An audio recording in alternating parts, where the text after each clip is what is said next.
Здравствуйте, на телеканале «Новый век» программа «Вызов 112», в студии Матвей Опросин. И сегодня мы расскажем о нападении пьяного мужчины с ножом на кондуктора автобуса. Обратно еду, но в руках нож есть. Покажем последствия крупной аварии на улице Зорге. А как и там зеленый? Я не знаю. А также приговор казанцам, организовавшим в Подмосковье нарколабораторию. Все подсудимые отрицали наличие организованного. Это и не только. Прямо сейчас. С ножом напал на кондуктора автобуса 33-го маршрута нетрезвый пассажир. Все произошло вечером на остановке «Южная». Это недалеко от РКБ. Айгуль Бодруддинова с места происшествия. Серьезно говорю, нормально все. На здоровье кондуктор не жаловался, порезан был только палец. Даже заявление в полицию экипаж автобуса писать не хотел. Рассказывают, смена почти закончилась, уже было собирались в гараж, когда увидели, что вышедший на этой остановке мужчина упал. Кондуктор вышел спросить, нужна ли помощь. Водитель поехал развернуться. В это время и произошел конфликт. С кондуктором подняли его, спросили, скоро надо? Нет, ничего, все нормально. Потом я в машину обратно пришел. С кондуктором он начал ругаться. Обратно еду, но в руках нож есть. Об увиденном сообщил начальству. Те подтвердили, желание мужчины вызвать полицию совершенно правильное. Но против были пассажиры. Несколько человек еще были в салоне автобуса. У меня еще на салоне пассажиры был. Полно, да. Вот они сказали, я хотел сразу звать. Пассажиры мне сказали, внимание не обращай. Ты видишь, он же пьян. Зачем ты его слушаешь? Давай, езжай, дверь закрой, мы же свидетели. Один пассажирка свой номер даже дал кондуктору. Я свидетель. Вы не виноваты. Он сам вышел, упал. Потасовка на остановке была недолгой. Мужчина был сильно пьян, еле стоял на ногах. Но, посидев некоторое время на скамейке, ушел в неизвестном направлении. Кондуктору ножом он порезал палец. Претензий к нему молодой человек не высказывал. Но полицейские все равно по приметам стали искать в округе похожих на него людей лет 65, в красной куртке и сильно пьяных. Айгуль Бодруддинова, Наиль Абдуллин, «Вызов 112». Две иномарки столкнулись вечером на пересечении улиц Зорги и Даурской. Удар был такой силы, что один автомобиль, внедорожник Nissan с полностью разбитой передней частью, развернуло на 90 градусов. А Hyundai Solaris, в который он врезался, вообще выбросило с дороги. От вылета на тротуар, возможно, затем и в жилые дома, легковушку удержал забор. К слову, именно в это место в ограждении автомобили влетают с завидным постоянством. Я еду на зеленый. Я еду на зеленый. А вы на зеленый стартанули, да? Мы ехали, двигатель зеленый горел. Он не стартанул, он уж не первый ехал. Как такое возможно, если водители говорят правду, было интересно всем. А как и там зеленый? Я не знаю. На месте автоинспектора установили, Hyundai двигался по улице Даурская, Nissan по Зорге. Столкнулись почти в центре перекрестка. Удар был сильный, внедорожник врезался в правый бок легковушки. Nissan развернула на 90 градусов, а Hyundai вылетела с дороги. От более тяжких последствий столкновения спас забор. Он удержал машину от вылета на тротуар. Наезда на пешеходов, возможно, предотвратил и столкновение с домом. Это же, получается, раз машины уже поворачивают, едут прямо, и он, говорит, заканчивал перекресток. Ну как он мог заканчивать перекресток, если уже машины уже тут прошли, едут? В аварии пострадала 35-летняя пассажирка Ниссана. Во время столкновения она сильно ударилась. Ей вызвали скорую помощь. Врачи, осмотрев женщину, не нашли повода для госпитализации. Отец пострадавшей радуется, что в эту поездку ее дочь с мужем не взяли свою 1,5-годовалую дочь, его внучку. Водители от подробных рассказов отказались. Стресс, к тому же бумажная волокита с оформлением. У водителя Ниссана в машине был видеорегистратор. С помощью записи он хотел доказать, что на зеленый ехал именно он. Но из-за сбитой даты на съемках быстро найти момент столкновения было сложно. Выяснять, кто же проехал на красный, будут теперь на детальном разборе в автоинспекции. Вероника Гайнудинова, Наиль Абдуллин, «Вызов 112».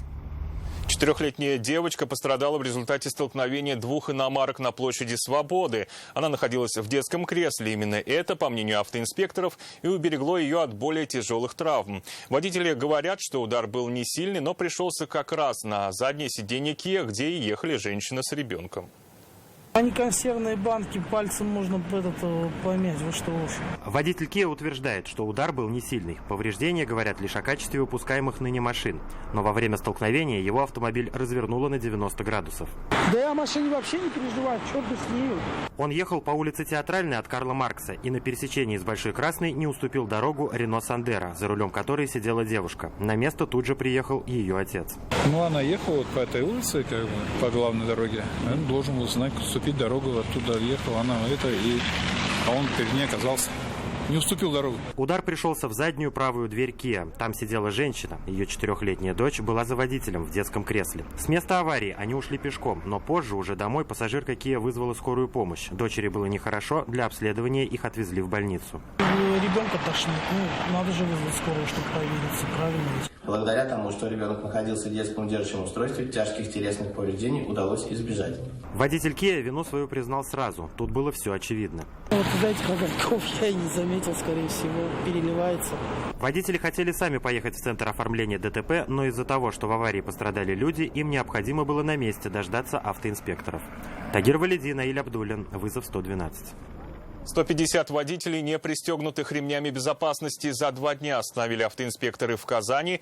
С 20 по 22 декабря в городе проходили рейды. Сотрудники ГИБДД обращали на ремни особое внимание.